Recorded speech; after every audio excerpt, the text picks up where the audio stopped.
Hello, and welcome to episode 2 of the Wired for Woo podcast. My name is Deanna, And I'm Angelique. and we're two professional psychic mediums and best friends who happen to love to chit chat about all things life, love, woo woo, and everything in between. And thank you so much for tuning in. If you really enjoy Wired for Woo, we deeply appreciate it. If you could like and subscribe to our podcast, your support helps us continue to share our stories, insight, and all things magic along the way. And we're so grateful to have you with us on this lovely, lovely journey. A show. And Woohoo! today we're really excited about this episode. I feel Oh my like this gosh. one's been literally 7 years in the making for us, like longer. For sure, for sure, for sure, for But for sure. you and I, as a couple of lover girls, I makes this know. We're sound such romantics. we're Yeah. such romantics and we love to talk boys. Yes, we So do. today we are talking hearts, hunches, and red flags, aka the process of dating while being spiritually inclined, which is a very unique and at times hilarious experience. Yeah, sometimes and not so much sometimes You too. know, Yeah. equally heartbreaking, but like Yeah, I know. It's the a stories journey. you come out with are It's a just journey. it's a journey It's a and journey. nothing Yeah. less. Yeah, for So sure. we've got some questions that we're going to work our way through and just Hmm. kind of chat around. So let's dive in because I'm so excited. And if you're listening, we're recording on Valentine's Day. So happy Valentine's Day. We love Yes, you. happy Valentine's Day. We love love. And I'm wearing a hearted sweater and we're both wearing lipstick. I know. That was a requirement for tonight. Like, oh, wait, we need to wear lipstick. Yes. You feel So empowered when you have lipstick on as women. oh, I'm not even going to go into it, but red lipstick actually is a like feminist revolution statement from I don't remember exactly when, but like women were told not to wear red lipstick, so they started wearing it as a sign of the revolution, which I Like in your absolutely love. face, literally. Literally. Literally, yeah. Mm. Mwah. So, chef's kiss on that. So, Yes. let's get into it because Okay. we are going to have a lot to say on this topic, and I'm so Oh my excited that gosh. we're I finally feel doing like we it. almost can't fit it in one podcast. No. So we got to Yeah. talk really, really fast. I'm just joking. I'm just joking. We won't do that to you. But yes, we have so much here. So, Okay. Angelique, let's dive into Yes. question number one. Um, How do can you we want to tell do? the Okay, go ahead. difference? Yeah, I'll just go for it. Why not? Okay, go for it, I'm girl. obviously excited. Yes. Okay. How can we tell the difference between true intuitive guidance about relationships and our own fears, past wounds, or wishful thinking? Um, what did you want me to answer that? Oh, I mean, I can. Should I answer that question? How Well, I want to. profound. Not every question needs an I know, answer, does I it? know, I know, I know, I know. You know, for me, I think when we are really truly listening to our own intuition, I want to say it's easy.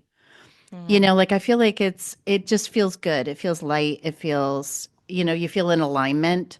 You feel empowered. And when we're going from a space of fear, we're stepping into our insecurities, like I want to say our past wounds, like we question everything, and I think that's really in the dating world. I feel like that's where I'm like, I know the difference between the two, mm, um, for sure, in past yeah. is where I've been in that space, and I know you and I were talking about before, about, specifically online dating. And, when My you personal decide, hellscape. I know everybody's, I don't think anybody's like, I love online dating. But I feel like, you and I have said so many times when we've decided to put ourselves out there and go on online dating that, when you're in that place of loneliness and fear and insecurities and like I just want to go on a date or whatever the emotions you're going through. Like if you're coming from that place, I always feel like you're going into dating from the perspective of just you're not a good place. Don't you agree? Like, do you Yeah. feel that? Like the big difference in, I want to say, your dating experience when you're going in from that that space of fear versus like going in and feeling really good and very confident and self-assured. Yeah. Like when I think about, so like I think one of our quickest ways to know that like, oh, fear or past wound or even wishful thinking is like kind of running the show is like I'll feel, for me at least, I'll feel like a franticness. Like I'll be Yeah. like, I need this to kind of, and it like my nervous system will be like really buzzy, and I'll just be like, I need this to happen this way, and oh, I think he likes me, and what do I say next? And da da da. Like my mind is going a mile a minute, and like Hmm. like I always think of like our brain's job is to like keep us alive. So if what I'm doing is triggering, it's like, hey, we're in danger. We got to stay alive by sending the exact right sentence so he thinks we're cool, funny, and a little nerdy all at the same time. Like if my Yeah. brain is doing that, it's telling me that like some fear or past wound of not being good enough or not being seen or having to placate something that doesn't feel natural to me in the moment is probably cropping up. And then the wishful thinking is that like I have to turn it into what I want it to be in order to make it okay for me to do it. So versus like I think to your point, like if you're feeling really grounded and centered and like cool in who you are, like it's so much easier to feel your intuition in that because your intuition is it's always in that grounded like I'm it's like it is you. So it's being with yourself is like the intuitive piece. So I definitely like I do think to your point, like you feel calmer, you feel more in alignment. Not to say that relationships don't trigger the hell out of you, like they do. But I feel like even then, it's bringing up fears, past wounds, and wishful thinking sometimes. But that relationship itself is not a product of fear, past wounds, and wishful thinking. Yeah, and I feel like it's like even the hard part is too is even if you're I always go into that first date scenario, when you're meeting someone for the first time, especially if you're online dating, like even if you've talked on the phone, I know that energy is very, very different when you meet someone in person. And I know we've talked about that too. And I think, it's like even in, I want to say the experiences are, I feel like it's like depending on, it's so hard to talk about because I feel like it's so easy to talk about and so hard to talk about because being an intuitive, and someone that really loves to just be in that space of trusting my gut and everything like that. And, you could talk to someone on the phone and you can text and you have all these like great connections and you feel the vibes and then you meet and you're like, oh, the energy's not there, Hmm. But like, I'm wondering, and I feel like it's like you can go in feeling empowered and then you feed off their energy and then everything can just shift and change like in a matter of seconds. And I know Yeah. that's probably that combo package of, that past going from, I guess I'm saying like if you're shifting gears and you're feeding off the energy of the other person, it's so strange how like quickly everything can either be like really empowering and you're like, wow, this feels very natural and very organic, to going like all of a sudden this person can pull in, every insecurity that you've ever had, you Yeah. know. Yeah. It's weird. It's really weird. Which There's in that case, I would say is more of a reflection of where that person's at. So like I think the company you're around, they're gonna highlight in you what is active in oh, the them. mirror, the mirror. The mirror. Yeah, They're yeah. highlighting in you what is active in them. So when we're talking intuition, guidance while dating, like how I remember my grandmother, and it's funny, my grandmother is not intuitive and like she would never frame it this way. But I remember when I was 16, she gave me like the best piece of advice about dating, which of course I like shoved in a back closet and didn't use at all until Yeah. now. But she said the best way to date is to pay attention to how you feel about yourself when you're with that other person. Oh, it's so true. It's And so true. she's like, "How do they make you feel about you?" And I was like, "Oh, that's good." And I think in your younger, my at least my younger years, it was all about like, do they make me feel good? Do they make me feel important? Do they make me feel wanted? Do they make me feel these things that like really like if you don't feel that with yourself, no outside what I want to say is I think some of our more like fear-based past wound and wishful thinking dynamics start with depending on someone else for those needs and those feelings of value but I also think like if your insecurities are activated past I would say especially like that initial like excitement phase Yeah. That's definitely something I would pay attention to as far as like, ooh, is this what I want to say is like, is this something that my intuition might be screaming at me that this might not be the most aligned thing. Yeah, and I know we're going to be, um, mixing in messages from spirit from our readings as well.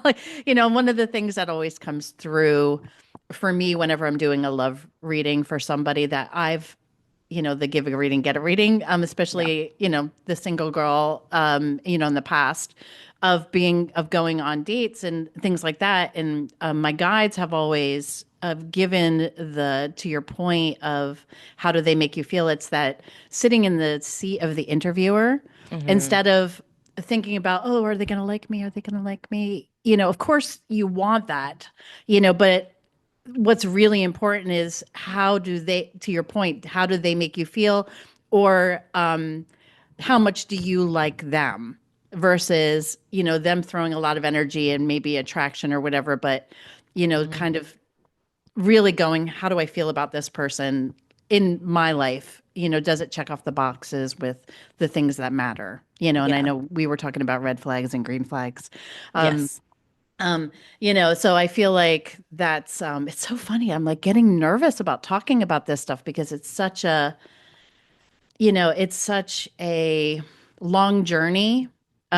of not nervous, but it's so funny. It's like I feel like I'm stepping into my fear a little bit of the past because it's like surfacing just old stuff of like going through that process of dating is just it's really, I mean, I know I'm all over the place and talking about this, but you and I have talked about, kind of shifting the mindset of like, dating is easy and kind of getting into that, shifting that mindset of like, this isn't hard, but it really, I It have to can be be. honest, it can be. I It mean, can be. because I feel like, you could go on 1,000 dates throughout the year and still not find a connection.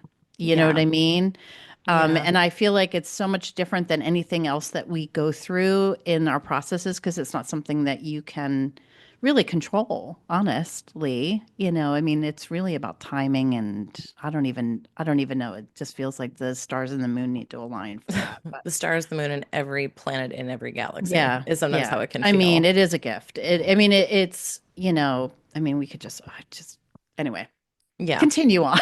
Yeah. It's Because crazy. I'm finding myself like becoming ungrounded, which is like really crazy because you could tell that's like this is a Yeah. really like very personal, very vulnerable Subject. aspect of, my life and my search and seeking and finding, a romantic partner that you really connect and gel with, so Yeah.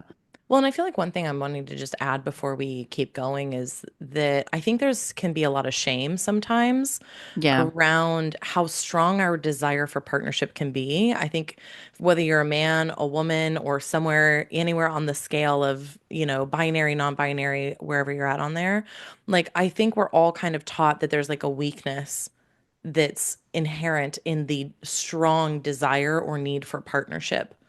And so I think that like when it's a space that really activates every relational wound, like, and I think all wounds are relational in nature, like Yes. it activates every wound we have.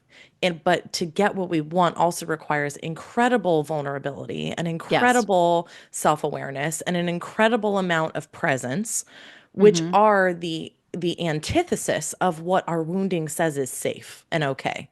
And I know as like a woman, I feel the pressure of like you don't like modern feminism has the shame around you don't need a man. You're actually I see all these statistics coming out about women that are unmarried and don't have children being the happiest demographic and all of these things. Mm-hmm. So there's almost like sometimes shame around how strong the desire to find real meaningful partnership and is, whether you're looking for a short passionate connection or you're looking for a lifelong partner that's monogamous, like anywhere you are on that. I think there's just sometimes, and I know definitely for men, I know that there's a strong messaging that to like be like whipped or to really want to invest in a partner in some way makes you weak or vulnerable. So I also just want to speak to like I think that it's a space that really brings up I think both the most beautiful and the most unsavory parts of us. Yeah, And in what order to I get what you agree. want, it has to all be laid bare, which is why I think the current modern dating landscape is such a mess because we don't know how to do that with each other. Most of us don't know how to hold somebody well when they're being vulnerable and open and vulnerable, and in their messy bits. Hmm. And like we're just not taught how to do it. Like we're kind of like experimenting as we go.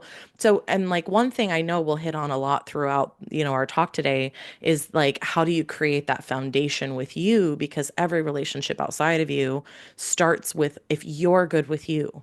Like if your heart gets broken in that relationship, are you going to have your back? Do you know your own value? Are you creating a relationship of love with yourself first? Because that feeds the types of relationships we'll invest in outside of ourselves.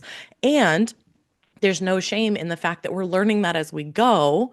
And sometimes we don't know until we just came out of a relationship that was like maybe so not loving or so red flag abundant, but our Yeah, wounds said, okay, but that's the only love I'm familiar with.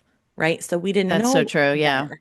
So there's shame, I think, on both the wanting it and the not succeeding at it.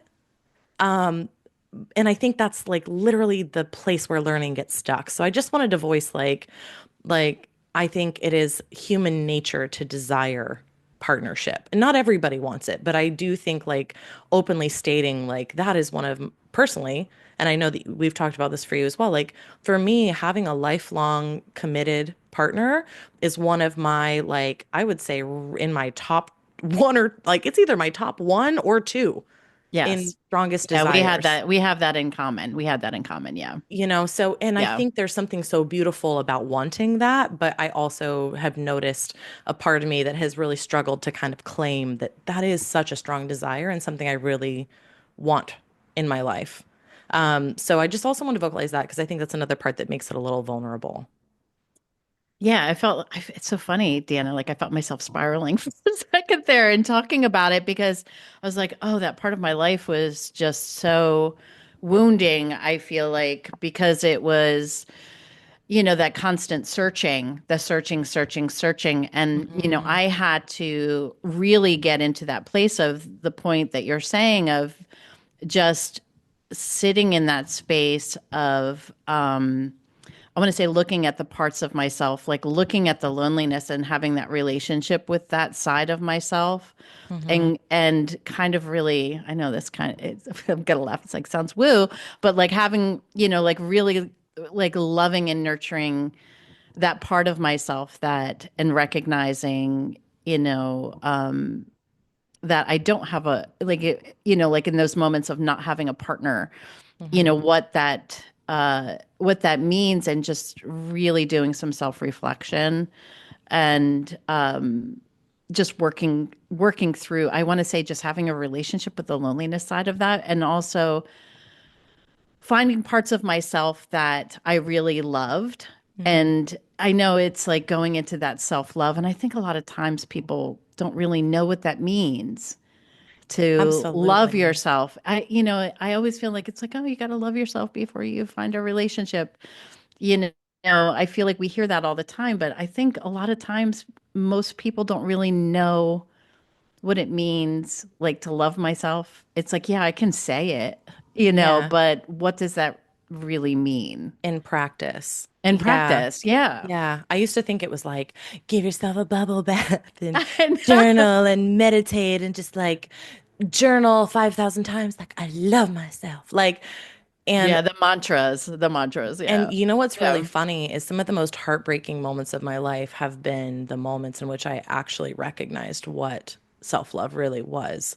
And those have all been moments where I have been at my lowest low or where I have been absolutely messy. Like the two instances that come to mind for me are my divorce. Hmm. And I remember right after my ex-husband left the house, I actually started cleaning out the house and changing it literally right away. Like, because I knew like I needed to create new energy in the space and that moving some Hmm. of the stuff out would be cathartic. But Yeah. I just remember there would be these moments where it would become like I was just riding the waves and like this really big wave of emotion would come over me. and I would just get into a ball. And I actually had a pillow that I was like using as if I was like hugging a person. And Hmm. I just remember feeling like two sides of me, one that was absolutely crumbling with heartbreak, and the other that was just saying, "It's okay, be here, I'll hold you through all of it." Like Oh, you're there gonna make was me cry. there was no Yeah. expectation for me to change. Like self-love to me, and it was the same thing when I sold my house. That's the other moment that's coming up for me. Earlier this year, I, for financial reasons, had to sell the first home that I bought for myself 2 months after that divorce that I was just talking about. And I just remember it wasn't what I wanted to be happening, and I was heartbroken about losing my house. And there was a part of me that knew it's what I needed to do in order to do what was best for me. But I Yeah. just remember a day where I was literally at work and I was sitting in a corner because I just couldn't handle being home and I needed to be out and about. But I was just processing all of the grief of losing my home. And I was just like stickering these things. And I just remember the feeling of holding myself in that feeling where in the past my relationship to myself was hurry up and get over it. It's not okay to feel like this. No one's going to want to be around you if you're like this, or like you shouldn't feel this way. Let's rearrange the way we're looking at it so that we don't look at it the way that's unpleasant. But for me, self-love has been the process of being able to be, as one of my mentors would say, really sober with my life, really sober about what's happening right now and how I feel about it without changing, without telling a story that's more or less than what it is, but just like, and self love goes, this is the truth of my current experience. What do I need? And it almost always comes down to I need myself to let me know I'm not going anywhere. I need myself to let me know I love us here too. I love us when we're a happy ball of sunshine, golden retriever in human form out in the world. And I Yeah. love us when we're a pile of mush sitting on the shower floor, sobbing until our stomach feels like it's gonna collapse. Like it doesn't, that love doesn't change. So when we're talking self-love, yeah, those bubble baths and the journaling and stuff, they're part of it. That's investing in yourself and in your joy. Hmm. But I find that that self-love piece is so much more. Can we make room to hold every version, every part, and every feeling that shows up in every moment? And that is a lifelong practice. Like, that's why I think self-love is never something we've mastered. Like, but it's the practice Yeah. of like when you're falling apart, are you the one that loves yourself unconditionally? Well, I mean, if you think about it too, and I know I've heard this from mentors and, relationship coaches and things like that. The relationship with yourself, you'll always have. It's the one relationship that you can't avoid. You can't It lose. will it stays with you. You're with yourself your entire life. There's that. Yeah. So if you're going to work on any relationship, like working on yourself and your own authenticity and the things that really bring you joy and happiness, and to your point is like sitting with those moments when you are a ball of mess, but really loving that part of yourself as if that was your best friend sitting there and Mm-hmm. going, how would you comfort that part of yourself, when they're going through or yourself is going through a bout of loneliness or self doubting or questioning whether you're worthy of someone else loving you. I mean, I feel like we all go through those emotions when it comes Yeah. to relationships. And it is really just sitting in that energy of just really just kind of giving that part of ourselves, like you said, big hugs and just wrapping yourself up and nurturing that side of ourselves instead of, ignoring it or just hating that part of yourself. Yeah. I always love when we say, you need to be your own best cheerleader, a best friend, even in those dark parts of ourselves when we are, I think, the cruelest. It's when you really think about how we talk to ourselves sometimes. I'm like, I wouldn't be friends with this person No, it's gnarly. the way I talk to myself, and so I've been really mindful of that in giving that side of myself more compassion and empathy and a lot more just kind of hugs and love. Yeah. And I would say because I'm like, even when, oh, or I'll give myself the middle finger in the mirror, like we're not doing that today. Like we're not going to that headspace today. That's not who you are, yeah, and just kind of giving myself a little pep talk. yeah, And I joke and it's like, we're not doing that, and yeah. and then it brings me to laughter in the mirror because I feel like sometimes when you have those conversations in the mirror, Oh, it's so I feel funny. like I feel like that sometimes that helps. Like if you kind of lecture yourself, like you really going there today, Angelique, you doing that? Is that where Yeah. you're going?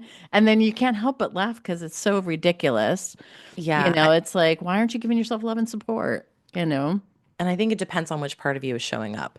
Like if Yeah, it's that's just like true. a little like habitual nitpicker and you're like, shut up about my pimple. Like I will say like, shut up. Like that's so rude. Like I'll just like say that and then it will turn into laughter. But sometimes it's something really like insidious and really deep. Hmm. And then I go like, whoa. And I'll be like, what's going on with you? And Yeah, then I'll get to the root because it's like we have these inner bullies and everyone knows the bully is the person, the bully in the room is the person who's in the most pain. So it's like I our inner know. bullies are really just needing a hug, which is why I think that building the relationship of like, I don't care what mode we're in or what part of us is showing up. Like, I love you, I got you, and I'm here to go, I see you. That wasn't pretty, but I see you. And Yeah. I'm not walking away from you, right? And then just to kind of like cycle us back to our relationship aspect, I think when you're in that, which again, lifelong, and what I want to preface this entire conversation with, you do not have to be perfectly in this space Oh no, no, no, no. to be No loved, to one, no be in one's ever going to be. healthy. We're always work in progress. No, Yeah, but you don't even yeah. have to be halfway to that, I think, to have a really healthy partnership. I think it's just about paying attention and investing. And relationships are mirrors. So I think our relationship is always going to reflect to us in some almost every degree where we're at with ourselves. So the more positive relationship you have with yourself, and by positive, I don't mean positive, like toxic positivity that overrides that you ever feel something bad. What I mean is if you have that unconditionally loving sense of like, yeah, it's not always easy to like myself, but there's a part of me that can always connect to loving myself. And I think that's the piece that really changes the dating game and what you'll attract. However, we're still learning, growing. So we're always going to attract something that's wounding. So when we're talking about like, is it intuitive guidance or fears, past wounds, and wishful thinking? Like, I don't think you can really, even in a healthy relationship, like what I want to say is I just want to like de-taboo the fact that like we never are going to outrun the fears and the past wounds and the Oh, wishful you can't thinking. because the triggers will always show up. They It's always will show just, up. It's how you choose to it's how you choose to handle them when they do show up. I feel yes. like I'm encountering that now in my current Yeah. little relationship that I'm in, which I'm very blessed to have. But it is something that it doesn't, to your point, it doesn't go away. No, Those little triggers. But I think that this is like a really good segue into talking about the green flags and red flags. let's do You it. know, um, um, but before we go into that though, like I love that we we talked about just the parts of ourselves and just really loving that because I think that's so important going into a relationship with someone who is and a green flag is ready to invest with you and in us. So you can also not only are you taking that part of yourself where you're seeing all those sides of yourself and giving that those compassionate, I want to say pep talks or, just I want to say self awareness, but you're also bringing that to the person that you're in starting a relationship with it or are in a relationship doesn't matter where you are at what stage and giving them that same type of love and compassion and empathy Yeah. when they're going through their ups and downs and their highs and lows. Their I think parts are that's going to show up so, as much as yours oh my do. gosh, And yeah, for if you can't sure. hold space for your parts, you sure as hell are not going to be able to hold space for someone Yeah. And else's I think parts. that's so important. I think that's a really good nugget to kind of share with the world. Yeah, absolutely. For Absolutely. sure. Yeah. So what let's start talking I guess we can start with red flags because I always like to end on a good note. What are some red flags that Oh you my would say?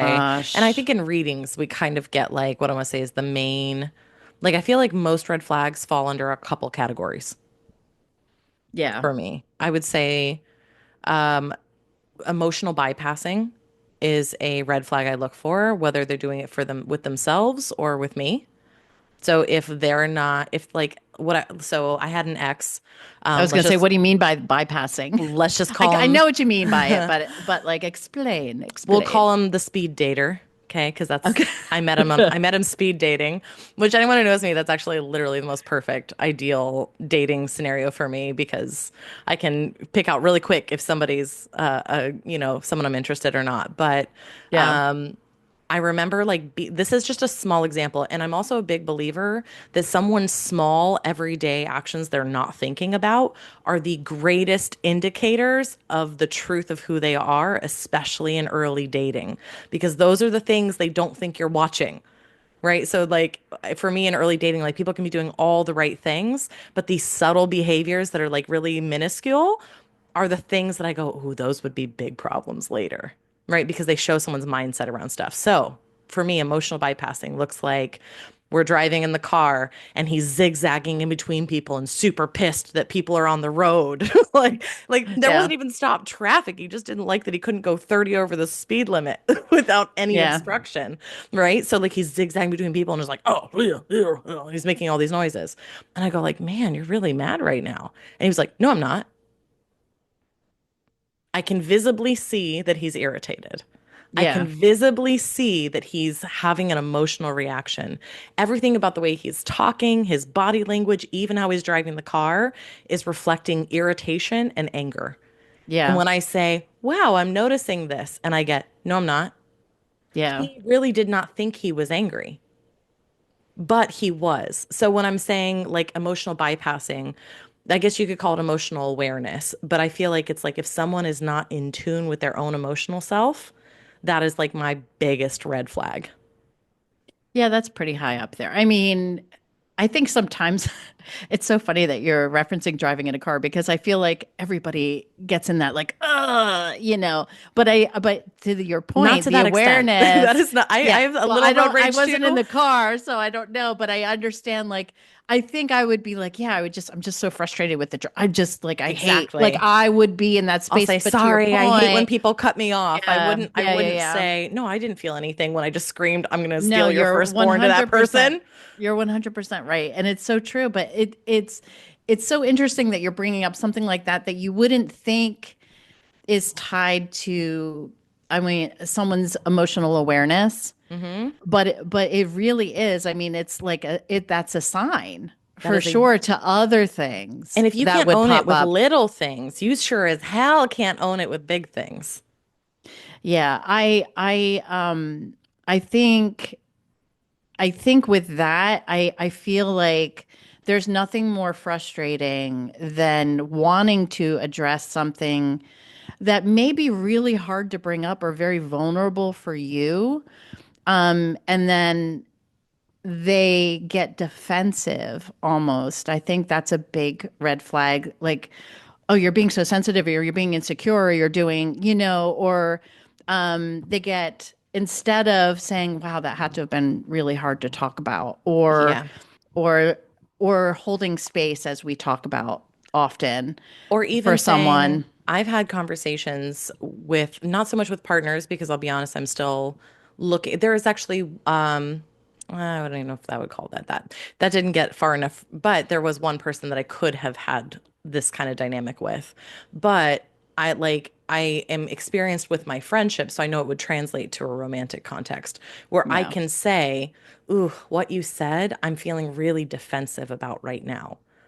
So give me a second, or I just acknowledge like I'm feeling defensive, right? And that in itself is transparent, vulnerable communication. So it's not about whether or not the other person ever felt defensive. It's about do they shut down what you're feeling because they are unwilling to go there, which Well, is that's why a big one. which is why in no, Yeah, absolutely. And that's that's a why I big kind of one. made Yeah. this a category of Yeah. emotional bypassing because it requires either they bypass their own emotions or Yeah. they bypass yours. Yeah. And I think those are huge red flags because it means there's never honest communication. There's no chance for honest communication. There's no To me, if you're bypassing a feeling, it means you don't know how to use them and you don't know how to understand them. And to me, that is someone who lacks any conflict resolution skills. If you have to True. bypass what the conflict is in order to find its resolution. True. So that's kind of like why I framed it under like bypassing. But yeah. So, and I think that's what some people will call it gaslighting in some Oh, ways. oh, for sure. For sure. And I think, on the healthy side of that, is really because it's so easy to get triggered by all of that. I mean, Hmm. depending on the scenario, I probably would get triggered in the car just by that little thing too. You know what I mean? But I feel like when it comes to like bigger conversations about things that are like if you have past wounds being triggered into a new relationship or something like that, and you know that it's a past wound and you know that it's not directly connected to this person, but you feel it coming up and you want to talk about it. And, I feel like when you're in a healthy dynamic, I feel like it's such a different energy because you're coming from I really care about this person. I don't want to the last thing I want to do is hurt them, Hmm. and I want to make sure that I'm aware of their feelings as well as my own.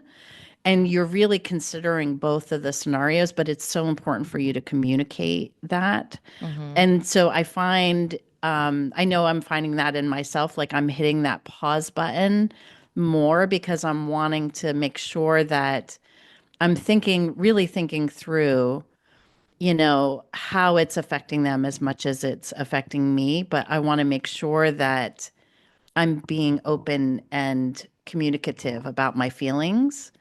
And what's really beautiful is, when you have someone that is open to holding space for you just as much as you are for Yes. them. And I feel like that's just a lot, or it's acknowledging like, oh, like I didn't realize it's that I see you, I hear you, which Hmm. is beautiful. Yeah. Yeah. So I guess the green flag would be emotional availability. To me, that is Yes. that is what, Oh, yeah, so when we say like that's emotional, delicious. someone's not Yeah. emotionally available, right? Those Yes, are that's people what that it just means. won't do deep emotion, but to me, the definition is someone who not only like, because here's the, and we're gonna go into the next red flag after this, which in my mind, is some, well, so we'll go into that in a second. But to me, emotional availability is someone who is more than willing to do emotions and it has the capacity to hold space for their own and someone else's Yes. without one needing to dominate the other. Exactly. And that's kind of where my red flag is emotional availability. Domination. Yeah. Is Yes. is someone who's not emotionally available. Yeah, it's a big one. That's Because that's a really big one. well, Yeah. and I think there's a difference here too, because I feel like we'll hear a lot of people saying like if someone says like, "Oh, I don't want a relationship right now," they'll say, "Oh, they're emotionally unavailable." Emotionally unavailable and desiring a relationship or being ready for a relationship are two different things. Oh, 100%. So I Yeah. just wanted to make that distinction. No, I think So that's important. Yeah. someone can not be in a committal place and still be emotionally available and able to hold space for other emotions. And but that does not necessarily, what I want to say is in a relationship always produce the result that we want. So someone can be giving off a lot of those green flags and still not have that other marker of compatibility that's important to create something harmonious. So I just want to bring that up. So then another red flag that's kind of like sidelining on that, and I think this would fall under, maybe you can help me term it better, but I think this would fall under codependency. Is where like I have found like at first I was like, oh my God, this man is so sensitive. He's crying. And then it became like, oh shit, like this man cannot hold his emotions and is like leaning on me to hold them for him rather than like I'm trying to hold space, but he's literally going like here, like I don't know what to do with them. And it's more of like a venting.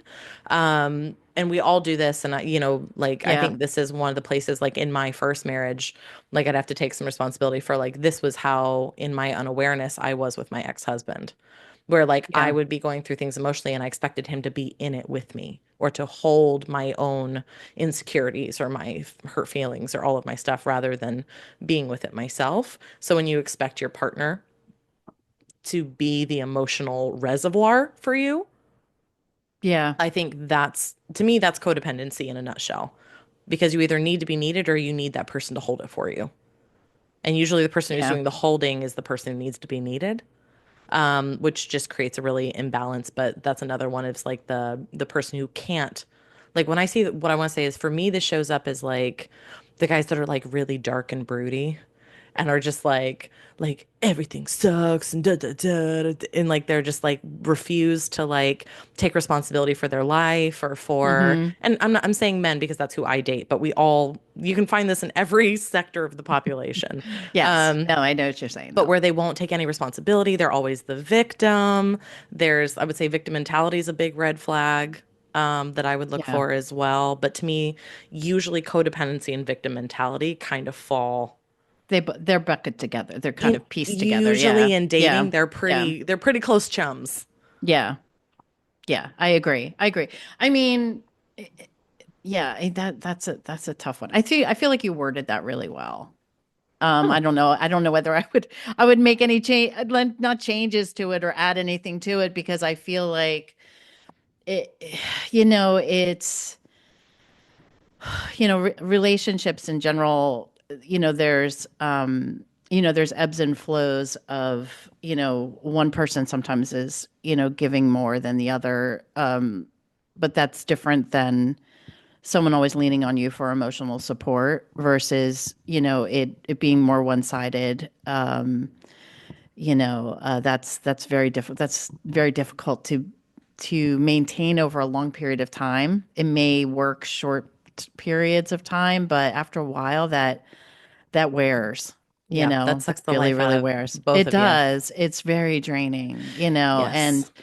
and especially people who are highly sensitive, empathic, or highly intuitive, we're drawn naturally to attract narcissists and that victim mindset and we always want to be the healers and the helpers and the givers, and then we attract the takers. Which is So why those boundaries are so important, which the that's a whole episode boundaries, into itself. yeah, So I'm boundaries are sure we'll really, get really there. important. They're really Yeah. important for sure. So then I think like the green flag that would be kind of the opposite end of that would be it, like, and maybe you have a different word for it, but I would say like self accountability Yes. and like self ownership. To me, those are the same thing. Like to be accountable for these are my emotions. No one's responsible for them, or I'm making choices that are creating my life. Like, and not self blame. Like, I want to be clear. Like, you don't want someone who's going like, I'm a horrible person and I did this and I suck. Like, that's also victim mode, just turned into the martyr, which is another brand of that red flag. But I think the green flag is the person that goes like, well, I wasn't happy with my life and maybe I had a pity party for a minute, but and we talked about it and maybe you listened to me while I cried, but then I like reevaluated my choices and maybe I started changing my behaviors, or I went to therapy because I figured out I needed some help, getting through this. Or to me, that's the self-accountable green flags that I look for. Yeah. And that kind of segues into someone whose words match their actions. Ooh, integrity. Integrity.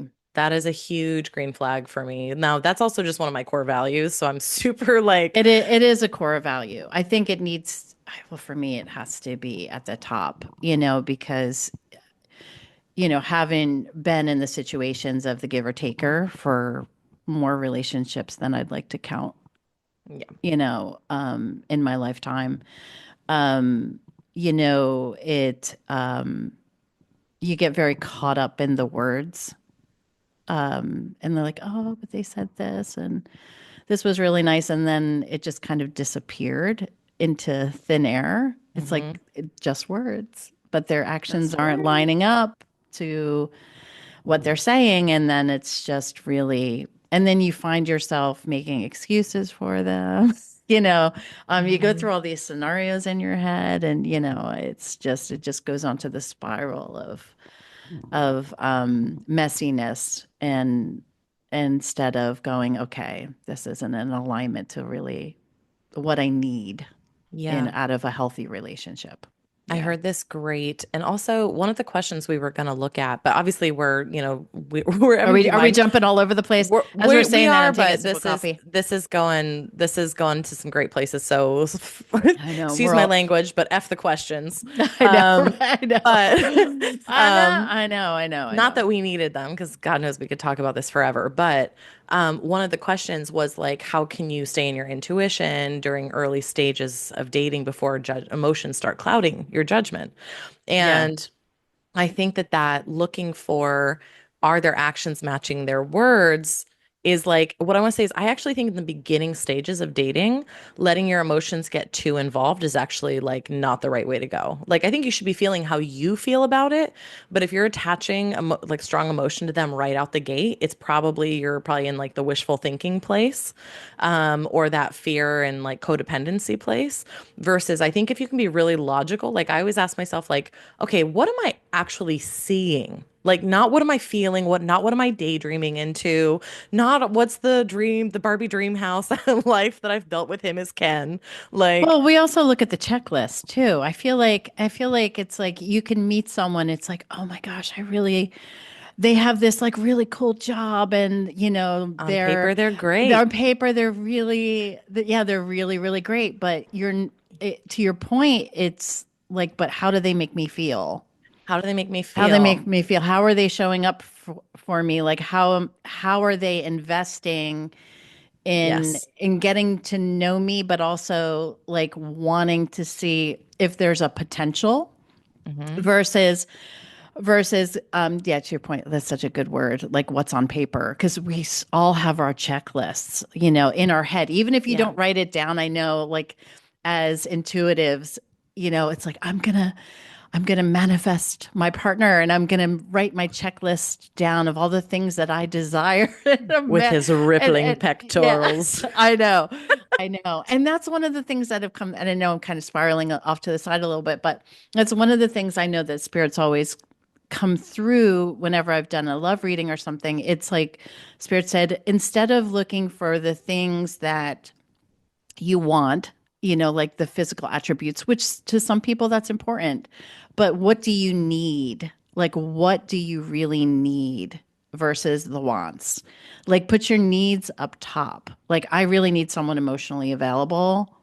I need someone present, like the things, like I need someone to match my values, Hmm. because those are the things that will stretch the span of time versus the pectorals, because Yes. people's, as we know, but people's body frames change, they come and go as we, age and go through things. Nope, But, I've still got my people, 21-year-old body. You can't not. but I'm so joking. no, but even if someone, I mean, if that's a requirement, I mean, to some people that's important and that's okay. That's not a Yeah. place of judgment. But like if you're looking at the things that I want to say warrant growth together as a couple, Yeah.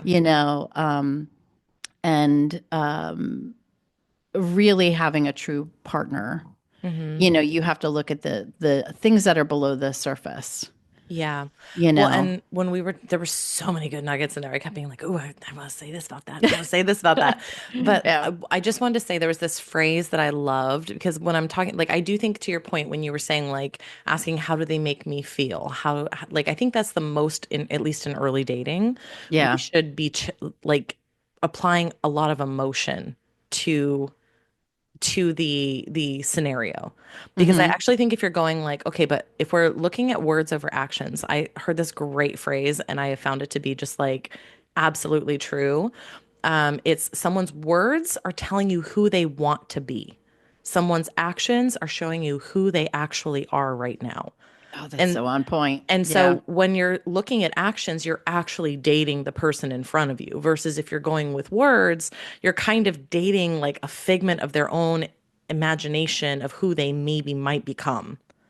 And like, to really love somebody or to date consciously is to understand you're taking someone, again, that's why the foundation for something really meaningful is generally unconditional love for yourself, because then that means unconditionally we're seeing and accepting the person in front of us as they are, versus, we're not supposed to get into relationships to try to change the person. But if we're taking someone at their words, rather than their actions, we're actually missing who they are right now. Oh, that's so And true. if they're lining up, then they are actually very much in what I want to say is harmony with who they are. If somebody's words and actions are not lining up, there I would guarantee you, I would put I don't even know how much money. I would put so much money on them lacking self-awareness of their own reality. Because if their words and their actions are that misaligned, they're probably not even aware that they're not who they think they are. And that's a really dangerous And place to be. and that's so in alignment with a green flag of being authentic Yes. self. Yes. And to me, that Yeah. like is hand in hand with the self-awareness. Yes. Like you Oh my can't be gosh. Yeah. self-aware and authentic. Like you have to be both. Like those are You two, have to be one in both. they're in Yeah. the same bucket. And I mean, I totally get the like putting your best foot forward, like when you're going on a date, you just want to, I think there is that moment of wanting to impress, Of course. I mean, because that's natural human behavior, I think, Yes. in that nervousness of like, I hope they really like me. There is that side of that. But you do, like, I think if you're going in with really being true to who you are Yes. and being in a good space instead of, to your point, like going in with like five different masks that you're wearing Hmm. versus and then finding out later like, oh my gosh, this isn't the person that I started to talk to in the beginning. But No. that usually does, to your point, that usually you get the little hints or the, I want to say, the behind the scenes come pretty quickly. If you're really in tune to your intuition, you can see them, I want to say, without them saying anything, almost, You read the to a certain degree. subtleties. Yeah, you do read the Yeah. subtleties. Yeah. So I want to say the last guy I dated, that was like 2 years ago now. Oh my God. But he was the speed dater. Yeah. It took me the relationship was literally beginning to end 2 months. And like I was having these doubts, what, maybe 2 weeks in, Angelique, I was calling you going like, I don't know, I feel kind of weird about that. And I Yeah. would talk it out and like he would give me a response that felt, good and like I was being heard. And so there were some green flags. But I would say like again, and to me 2 months, I mean, I was in a 10-year marriage that was so misaligned for both of us on so many levels. So for me to like be able to go through a 2-month relationship and be like, oh yeah, no, this ain't it. You know what I mean? And like Yeah. see like, oh no, all the red flags I was feeling along the way were right. I just needed to kind of see them play out to understand like, okay, to trust it a little bit more. So now if I feel that from the beginning, I'm like, "Nyeh, nyeh, nyeh," hence why I haven't had a relationship in, the time I haven't.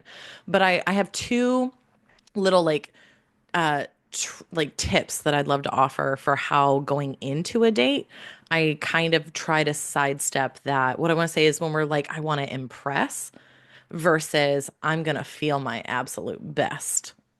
Yeah. And like, and That's a good you know way what to I say mean? it. Yeah. But I do Yeah. think I want to say I understand because like obviously like I'll be like I want to walk in and I want him to be like holy goddess like you know what I mean like I want his jaw to hit the floor and for his chest hair to sweat you know what I mean I want his pee pee to wiggle like I want that reaction Girl. obviously right? Like I Oh do. my I want God. his butthole to pucker and I want his eyes to bulge out of his head and his pupils to turn into hearts and I want hot steam to come out of his ears like he's a Looney Tune.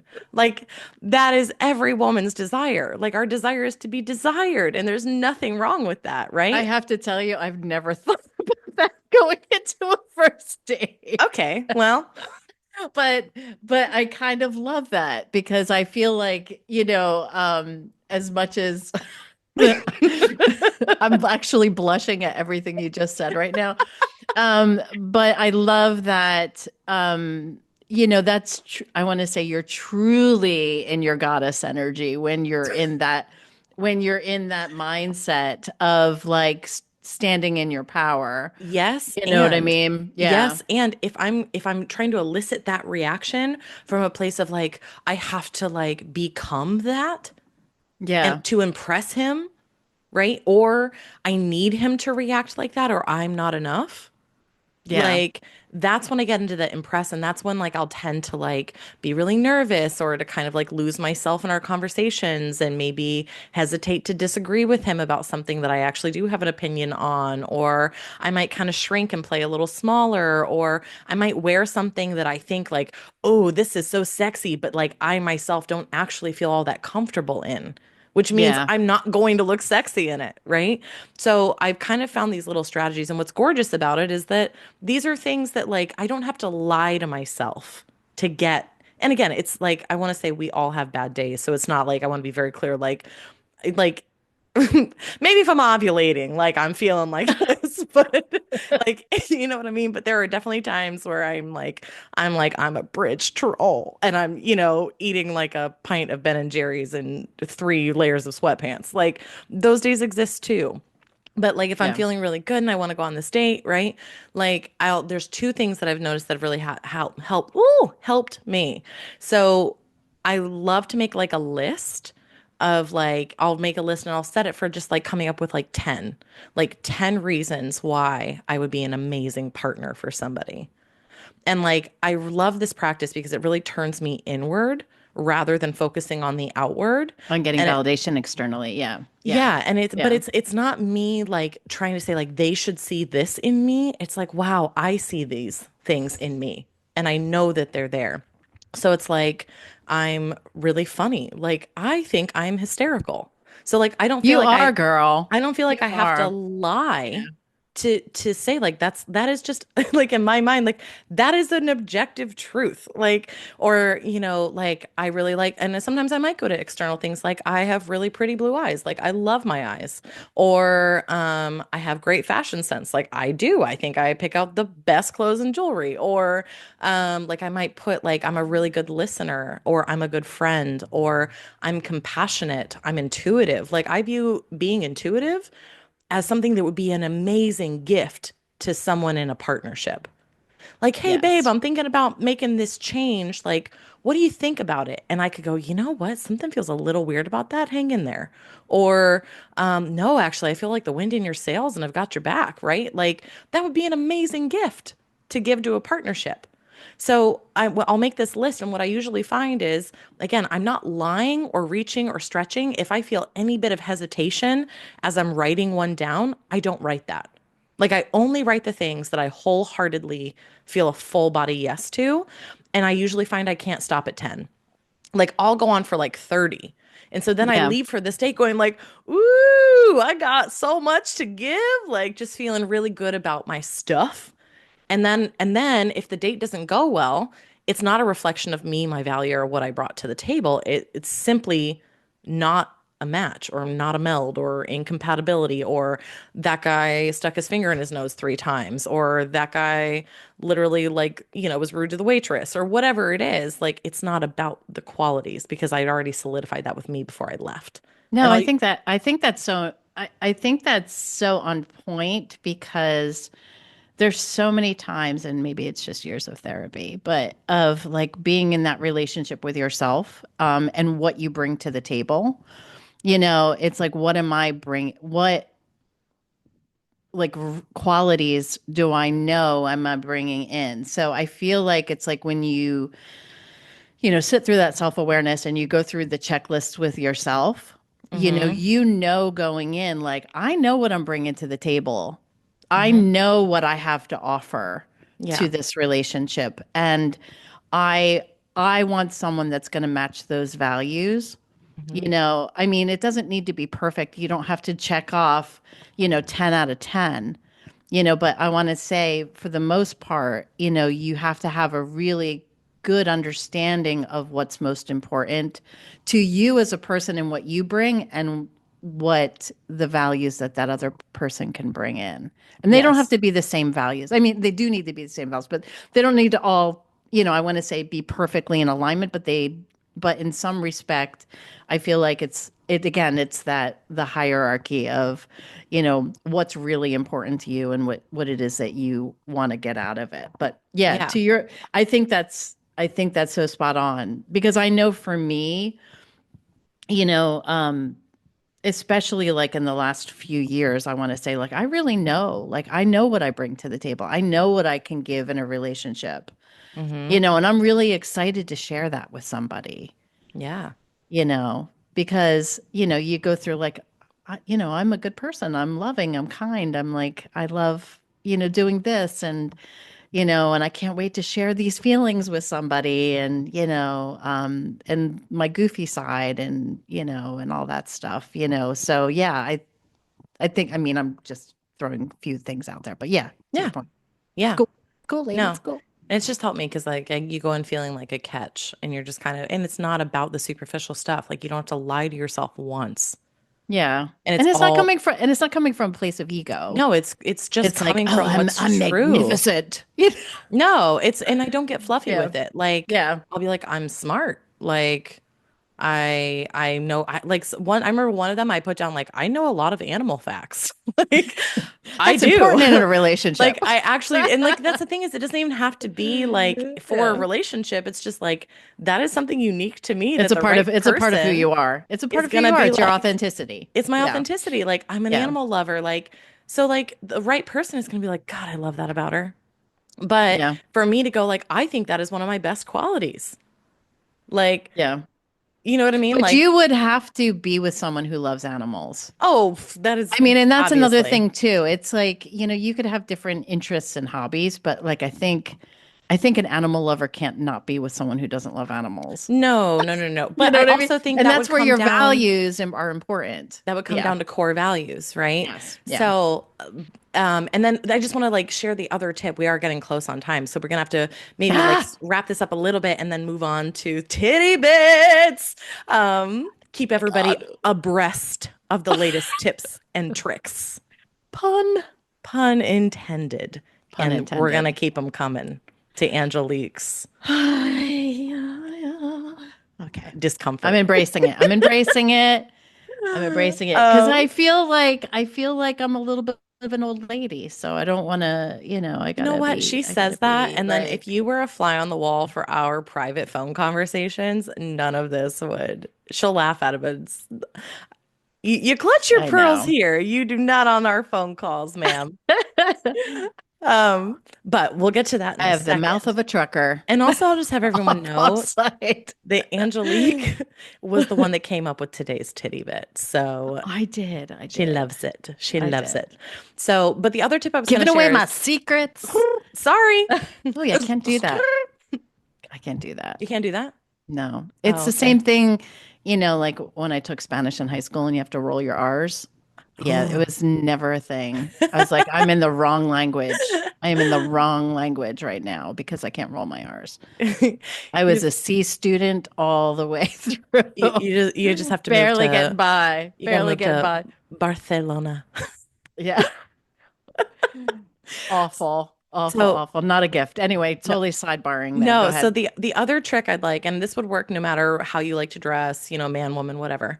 Like for me, like a lot of when we think about like being attractive, right? It's a physical Mhm. appearance thing. So I used to, again, I might have put on like the tight waist snatching corset Spanx with like tight skinny jeans and like my boobs Mhm. popping out everywhere, like just like what's going to be the most like bustiest bombshell, like sexy sex on a stick, take me home and call me candy kind of outfit, right?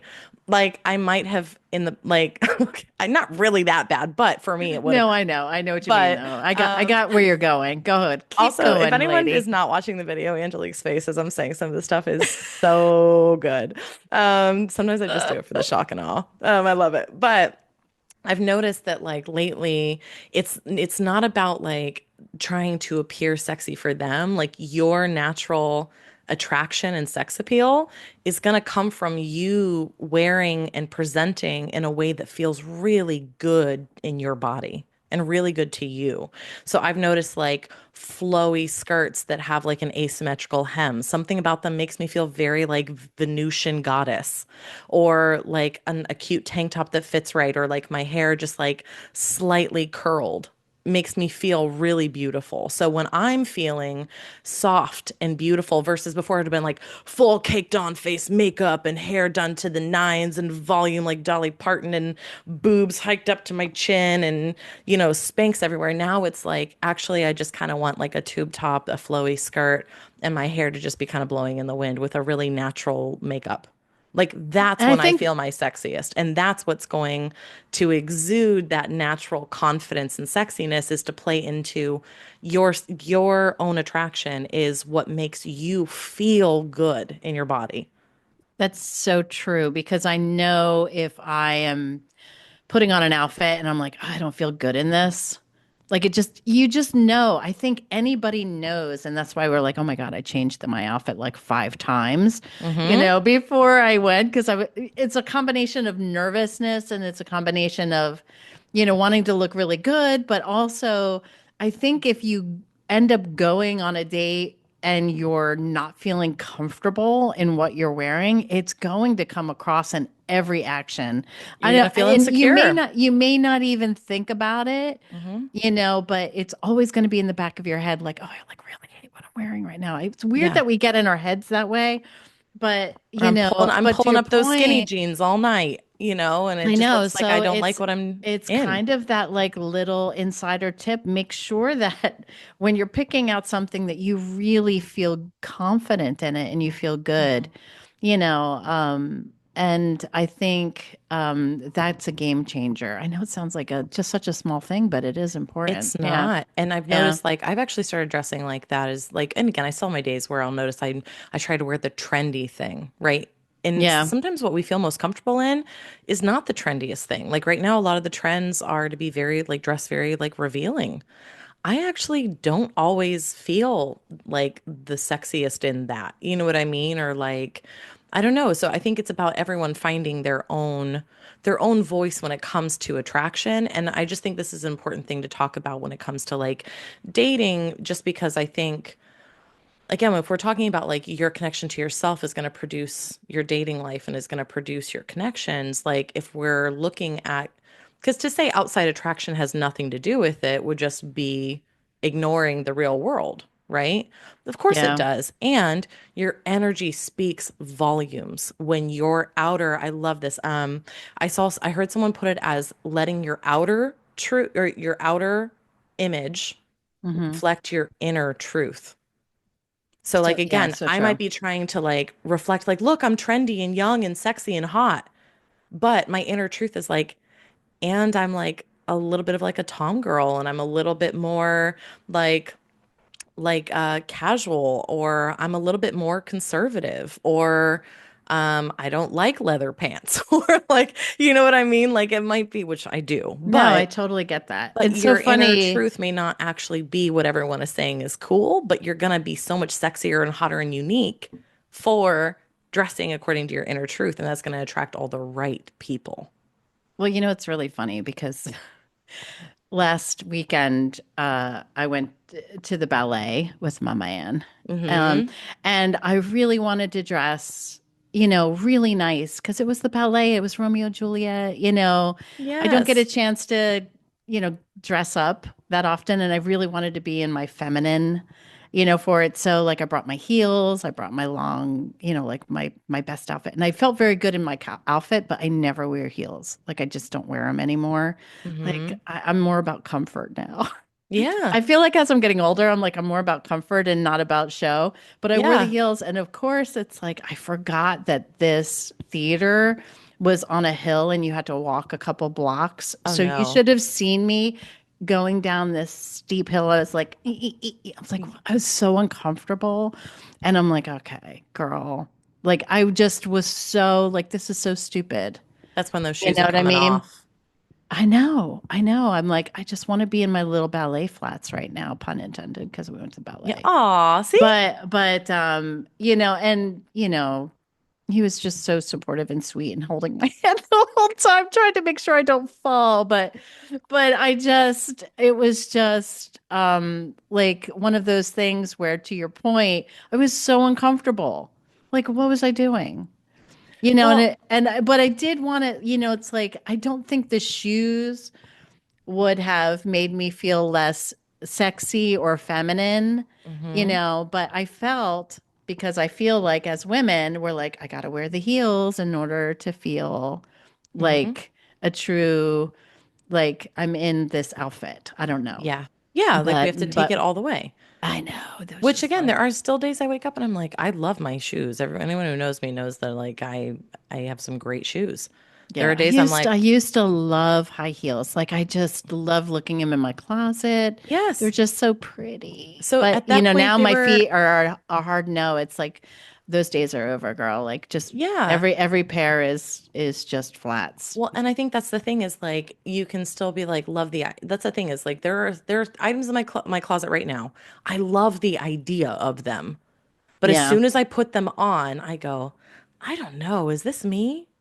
Yeah. Or I don't know if I can get away with this. Or do I look dumb? Do I look like I'm trying to be something I'm not? And as soon as those narratives start rolling now, I go, wait a minute. This is my inner voice, my intuition going, I don't know if you're being as true to how you feel today as, and there might be another day where when I put on that outfit, I'm like, I look hot. And then there might be, you know what I mean? But then like the day or two before, I might have been like, I really just want something flowy and loose and like I might have felt sexier in a paper bag. Like, and so to follow that inner voice is like the key because I don't want to get too far off from like, talking about like intuitive dating, but like I Yeah. think this is all of the foundational prep work that I think creates a successful dating life that doesn't drain you. Because I think the draining part is the like, okay, I'm going out and like the part of me, for me at least, the draining part was the part that felt like I had to chameleon into who this person needed me to be or pick just the right outfit so that he wouldn't forget me after that date and then would want to go Yes. out with me Yeah. again because he'd be like, God, she was the prettiest girl I've been on a date with. Like, what if instead like I just let who I am speak through everything, through what felt right to do with my hair. Maybe what felt right to do with my hair was to throw that shit up in a wet bun and do nothing with it. Yeah. Do you know what I mean? And if that's what I chose to do, that would have been my most authentic expression. So, like, one of the reasons I love that you brought up as our last, like, green flag authenticity is that, like, I think, like, one act of authenticity inherently invites another. And so I Yeah. think like if we're showing up authentic and really listening to ourselves and how we feel and what we want and what we're in the mood for, and even if it's like, man, he's taking me to a nice restaurant, I should really wear the like really over the top fancy thing, but we're going like, yeah, but like I feel so much more me in this right now. Or I'm bloated. I'm going to be uncomfortable in that all night versus I'll be relaxed if I wear this. He's Yeah. gonna get, or they, whoever you date, but in my mind, like he's gonna get the best version of me when I feel relaxed and feel like I listened to myself and when I honored my inner guidance. And someone who can receive you in that is someone who, to a high likelihood, has a lot of the green flags that we're talking about.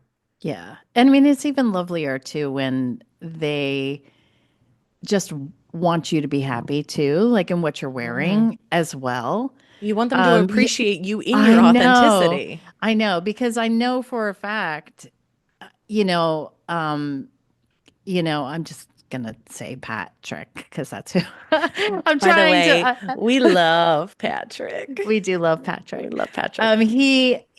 It's one of those things that he just loves me for me and Hmm. that authenticity of that side. So like to me, like if I wore heels or flats, like he just wouldn't care. To me, like he wants me to be comfortable and he wants me to be happy. So Yeah. that's really quite fantastic. He You cares know, more about your inner experience than he your outer does, presentation. and my comfort and me not being uncomfortable and the fact that Hmm. he knew that I wanted to feel a little bit more like sexier or, like by wearing heels and just dressing up a little bit more for, the play. And like was going, an inch at a time down a hill just to make sure I didn't fall. I mean, just sweet, sweet, kind, but like the whole time I'm like, what the hell were you thinking, girl, and wearing these shoes? You know what I mean? It Yeah. was that one of those things where, and I don't think there's anything wrong with wanting to do that for another person. I think that's actually really, I loved doing that because I wanted to feel sexy for him, Yeah. and I wanted to feel, dressed up. Yeah. But also for myself too, because I don't get a chance to do that often. But I think the heels were just a little too much Well, and I love for what you me. just said. I Yeah. wanted to feel sexy to Yeah. him. I wanted to feel, so it was still prioritizing, which I think that's really what authenticity is at its core, Yeah. being in attunement to what you desire and like to the feeling you're evoking and Yeah. honoring that. As Yeah. soon as you leave your own, like what you want, like how you want to feel, you're in someone else's feeling. You're in someone else, which is literally the opposite. Like if you're taking on someone else's feelings, you're going like, well, I wanted to make them feel this way. You have to leave your authenticity in order to reach into someone else's body, put on their mask, and make them feel a certain way. Yeah. You know what I And mean? So for you to say, I wanted to feel this way with him yes. was an honoring of authenticity because it was still centered in what was true for you.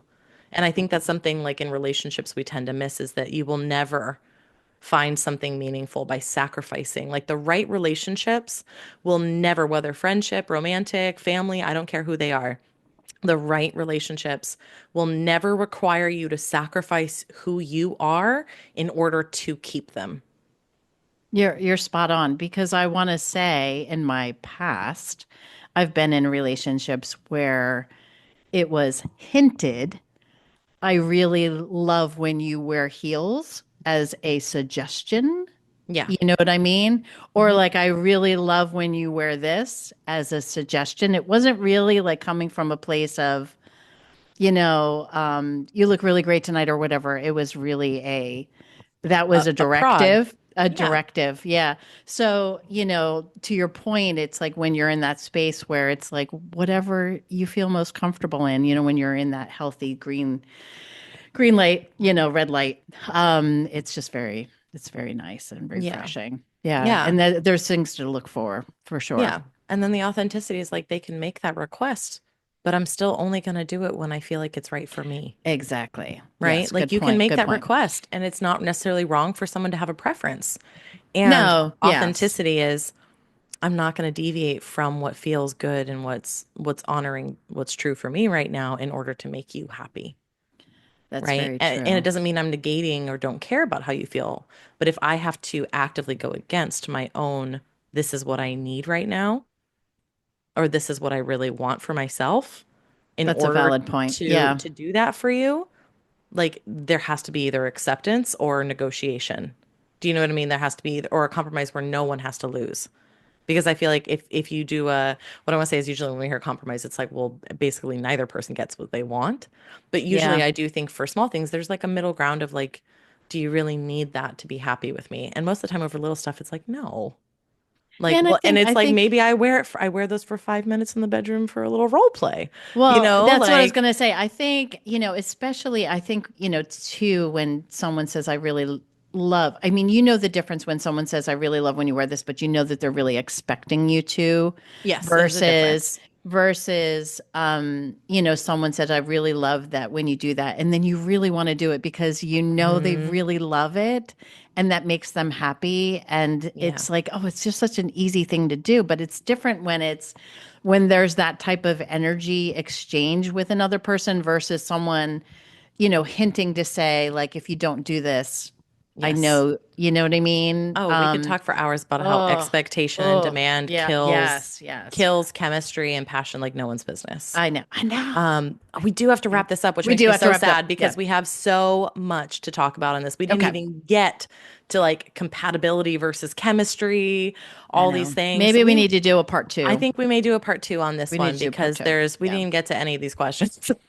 We got to a couple of them, Well, but yeah, and I just felt, stepping into this, like I know I said it, I had to take a minute to kind of like, I felt so triggered by this yeah, conversation. And, I had done a blog this morning about it. And I was telling Patrick, I said, it's really hard for me to talk about romantic relationships because I've been through, we've both have our stories, but like yeah, I've been through so much that like to get it out and talk about it and being it's a vulnerable in that lot. space is like, you Yeah. know, Yeah. but part of the process, Yeah, of healing. absolutely. Yeah. Well, and I think you sharing that you were feeling that way is like, again, we all feel that about different things. So I think Yeah. it's important, like, I think part of our authenticity on this podcast is going to be saying, like, I'm having a moment with this, or I'm like, I have having a a big moment. feeling about this, or I'm kind of spiraling right now. Like, we're people and it's happening in real time. And We're human. yeah, we're humans. And Hmm. so I think it's important to acknowledge those things because it just means all of us are doing it. We're all feeling the same stuff. True that. So, Angelique, do you know what time it is? You can say it. No, I I'm still need you not to say there. it. Really? Okay. Did you hear that? No, no. I heard. One of these days, she's gonna be screaming it from rooftops. I've already done that a couple times, actually. Have you? I did. I screamed it at the farmer's market one day because me and my friend thought it was so great, and I just screamed it. And she was like, "I love that you don't care who's around." And I was like, like it's not a second thought for me who might be like And this around is and why think I love you the so same. much. Um, so to keep everybody abreast of the latest tips and tricks, a couple little nuggets of wisdom straight from our hearts. It's time for titty bits. I feel like we need to have like a little xylophone or ding, ding, Ding ding. ding ding. Or like titty bits just has to have its own little intro music or It something. does. It does need to have an As we intro. go, we're gonna add more zhuzh to all this, but start from We're where you're at. beginners. We're beginners. Start from So, where you're at, right? Doesn't have to yeah. be perfect. So, Angelique had a brilliant idea. You want to kick us off? Yeah. So, when I do events and things like that, I use tarot cards. I don't use them for my private sessions, but I do love me a good tarot card. I have like 500 decks in a box. I think as a psychic medium, we're just kind of obsessed with the tools of the trade. We become And so collectors. yeah, we become collectors and so you and I were talking about, and it was a while ago.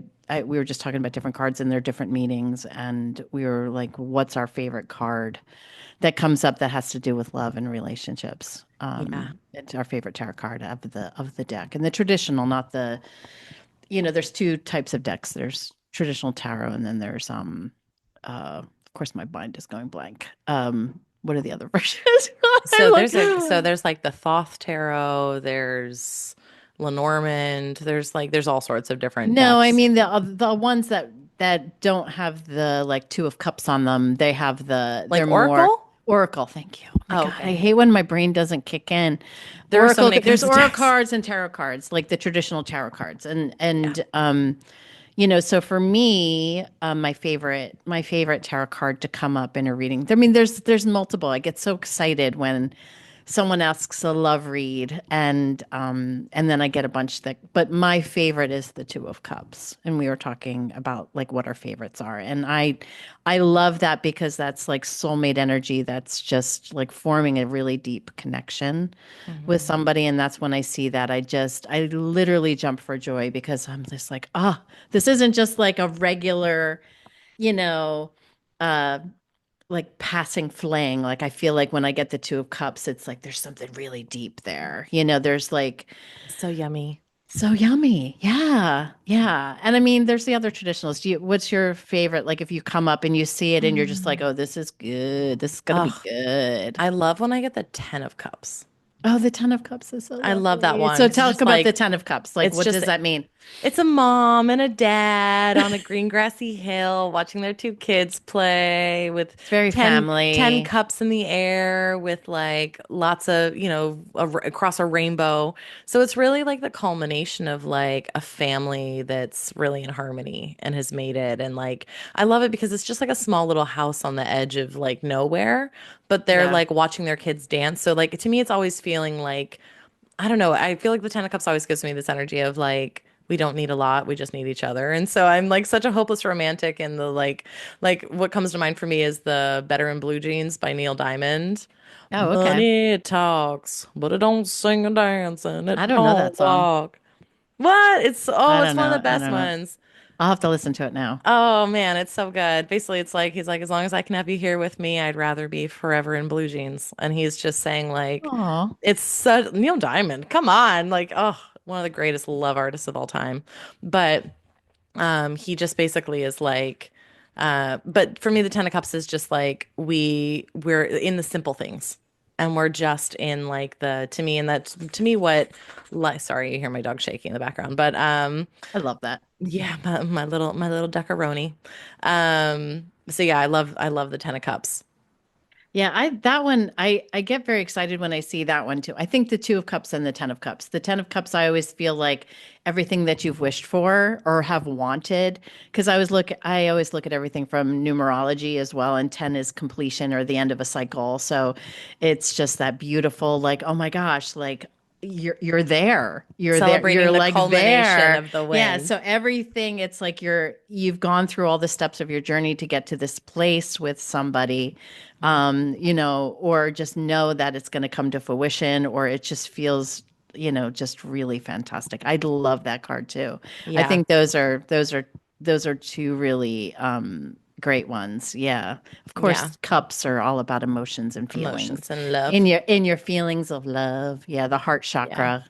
And then just some Uh, honorable mentions, I guess, would be the lovers, the Four of Wands. Those are always good ones to see come out. Although the lovers to me has like more, I don't know, I don't always feel like it's necessarily about like love. You know, sometimes it can yeah, be. I don't when I see that, I mean, it's like, yeah, love's in there. Love's in it. Well, so originally I guess that It's card in was called there. I guess that card was originally called the choice because it's a Mm. two. It's usually about making a choice between something. So I don't always necessarily feel that, but a lot of people would associate that as like the best love card in the deck. Yeah, it's very Um, passionate. I mean, it's definitely, I want to say it's in the cards, pun it's in intended. there. It's in pun intended. But also too, like, then there's, the Knight of Cups too, which is, your romantic. I don't trust those nights. I know. I have to tell you, it's so funny. I'm bringing it up, and I think I've shared this with you. The deck that I use is the Seer Tarot, the Light Seer Tarot. Yeah. And it's like my favorite deck. It's Oh such a yeah. beautiful deck. But I think I've shared this. The Knight of Cups looks like my first boyfriend. Did I share that with you? You did, and you're like, he's such a player. He's such a player. So it's so hard for me to look at that card and think positive thoughts. No, I get So that. you know what I mean? And I Yeah. feel like, I mean, but that the beautiful thing about tarot is like you do have flip sides of things. And we were talking about the King of Pentacles too. Sugar Sugar daddy. And I daddy. can't believe when you brought that up, I was like, oh my God, that could so totally be sugar daddy energy, Yeah. because I think, when you read cards intuitively, and I know both you and I really do this, it's like sometimes it's like the meaning of the card means something very, very different for the person that's in front of you. Like Yeah. traditionally it means this, but like this card is coming through as this. So like when you said to me, the King of Pentacles was sugar daddy energy, I was like, what? It's That's so sometimes crazy. it's very stable and like Oh my God, I practical love I and love King of nurture. I love it Pentacles. too. And like it I like when I love say King of sugar daddy, I mean that Pentacles. in the best way. No, no, no. Yeah, I know. Like he's the ultimate provider, you know? Like, Yes, yes, but yeah. it's so grounding. It's such beautiful grounding energy. I mean, Pentacles Yeah. is all about like your earthly, things that go on and usually financial, but it's also just like your everyday Yeah. human stuff. That's But like, probably the sugar daddy that gives you a budget. yeah, He gives you an allowance yeah, to make sure yeah. he can do his books. I know, but it's also too like if you're doing it for yourself too. I mean, it's just the King of Yeah. Pencils is just a delicious card. But like, I Yeah. never looked at it. I've never looked at it that way until you said. I was like, oh, I never saw it that way. I So also now always it's like in the see back of my head. Like if it pops up, I'm like, is this sugar daddy energy? I don't know. I always say that No. the Knight of Wands is also F-boy energy. Oh, really? Oh, here one minute, gone the next, will be all fiery in love with you, and then gone the next minute, gone the next day, and on to his next passion or conquest. Yeah. That one's always very like in and out, fleeting. That's like hot and heavy, and then like, where'd you go? For me, that's how that energy Oh, shows up a that's lot. so So true. I see Because him as very like high passion, low stability, good to know. Good to personally. know. But again, that's not always bad. And what I always loved, and we can go on this about I know forever, we could talk tarot cards forever, forever. but I love the little tail that just The popped up in the background. But yeah, I loved the our favorites because I do feel like anyone who like loves to dabble in tarot cards or is interested in learning them, I think they're just beautiful representations of love. When they come yeah, up, yeah. the And Two then of just Cups and Ten of Cups. Yeah. last little bit we've got for you is every king and queen is a counterpart. So if you're Yeah, doing a yeah, love yeah, reading yeah. and you see like the queen and the king of cups in the same reading, if it's about love, like that means that you're really well matched, right? Those are the counterparts. That is the king and queen of that element. Or the empress and the emperor are counterparts. And You're owning it so is the high in your priestess. power. Yeah, Yeah. so is the high priestess and the hierophant. Like Hmm. those are like very well matched masculine feminine archetypes, which even if you're doing it for you, it just means you're really balancing your masculine and feminine qualities within that realm of whatever it is that so Empress, Emperor are more physical world, High Priestess, Hierophant are like the spiritual wisdom keepers in the tarot. So it's like again, just well matched. But if you're going for like love, the kings and queens, Emperor, Empress, and High Priestess, Hierophant are considered to be Yeah. counterparts. And Hierophant's also the symbol of marriage or long commitment as Hmm. well. And the Yeah. Empress also has like a strong family connotation as well. Yeah. She's big I wifey, love these little wifey energy there. titty bits of knowledge. Little, she said it. Oh, Because I think she goodness. really loves it. She really likes it. She wants to say it. She's gonna do it. I'm trying. I'm trying. I'm embracing. I'm I love it. embracing. See, not so hard. Comes out of your mouth like butter. Like butter. Like butter. Well, I think that's the Deep sigh. end. I know. I Oh, know. so I sad to be know. done. But Yeah. yeah, I definitely think we need to do a part two on the relationships at some I think point. so too. I think so And too. if there's anything that anybody wants us to address specifically, feel free to send us a message on either of our Instagrams, or we have a email wiredforwoo@gmail.com. You can write us there and message us with anything going on in your life. But if you obviously have a love question or whatever, we can address that too.